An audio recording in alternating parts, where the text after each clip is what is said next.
Hello, welcome to Tony's Bonsai. I've got an interesting plant to work on today. It's at Tsuga. I won't even pronounce the Latin, I struggle with Tsuga. But before I get on with this, I want to show you this field maple that's somehow I missed earlier in the year. I've got quite a few of these types of trees that I've tried to tie together to sort of fuse into one single trunk at the base. And a couple of months ago, I took all the wire off them all, wrapped them with vet tape so the wire didn't scar.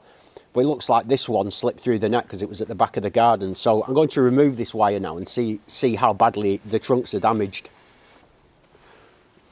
Now, I'm not expecting these two trunks to have fused because it's been less than a year since I put these together.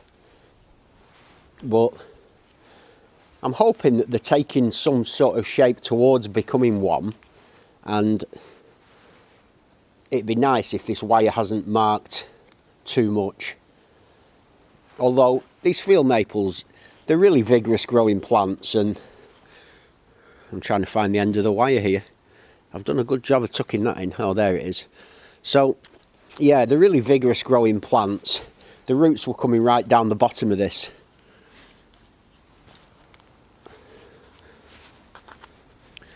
This is like one of those rolls of sellotape where you can't find the end.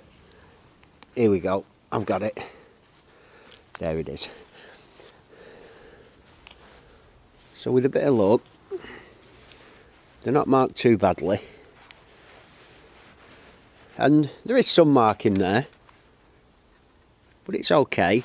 And these seem to be really, I mean, I wouldn't say they're fused, but they're really tightly sort of joined together.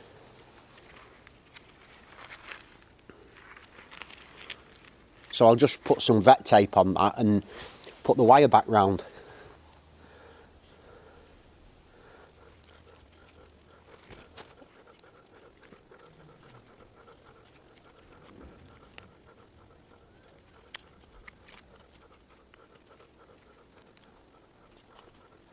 So the vet tape's gone on nicely there, and we'll just see how that does now over the next really 12 months. That just gets left alone. The only pruning I'm going to do is the roots that have come out of the base of the pot. They're so vigorous, these field maples, they grow like mad. But I'm going to leave the top because I want this to continue growing for the rest of the season to really fuse together, and then I can start looking at the shape of this time next year, possibly chopping it back. Before I start work on this Tsuga, if you're interested in seeing some work on other field maples, I've got loads of other trees. I've got some planted in the ground, and I'm going to be working on all of those in the next couple of weeks. So if that interests you, you know what to do, hit that subscribe. But for now, let's get working on Tsuga canadensis fantana. One of my favourite trees is this multi-trunk tree. I did some work on it earlier this year, and people weren't really of a consensus of knowing what it was. But after buying that previous tree in the garden centre, I'm quite sure this is a Tsuga as well. So I'll give you a quick look at this one. I got this off the bargain table at one of my nurseries, I think 18 months ago or something. I put some wire on it. It's had a really healthy growing year since I transferred it into this big bucket. And I'm going to do some work on this next summer and sort of start pruning the shape of it round. I just wanted to show you how that's developing before I work on this next one. Dealing with material like this, I've shared it lots of times. My personal thought is try and remove the problems at this early stage, and that's kind of all I'm going to be doing today. So it's all here, which is the interesting part. When I say I'm looking for problems, I mean in this structure around here. So I think I've got two thick branches, sort of one here that you could call the trunk, and this one here. So if I keep this has to become the new leader, and that's got to be removed there. I think that's a given, and I don't want to do that. Therefore, this one has to go.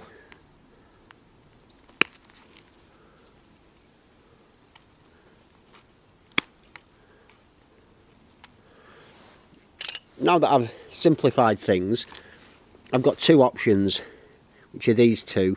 I can keep one only, and it's a question of which one. This one's will have nice, better taper, because it's thicker to thinner. And this one's got a nice change of movement, so it comes up and then off to the side, which is interesting. However, yeah, these are the decisions that you only get one chance, because once I cut one of these off, they're gone. And it's which one I decide to do. So my options are remove this here, or remove these here, or just this one here.